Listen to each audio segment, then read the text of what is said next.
Hi guys, welcome back to my channel. Today I'm going to show you how you can speed up your phone via developer mode. There is so many way how you can speed up your phone, such as clear case, clear up some storage on your Android phone, and this is you can speed up your phone via developer mode.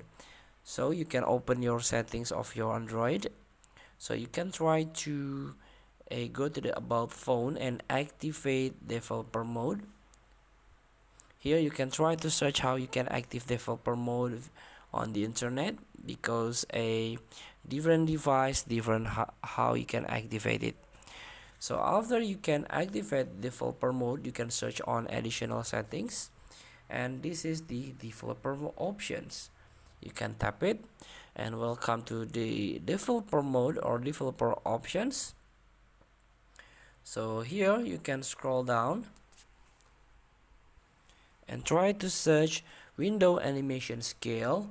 You can tap it and you can turn off the animation by click or tap animation off. Also on animator duration scale, you can turn off by tap on animation off option.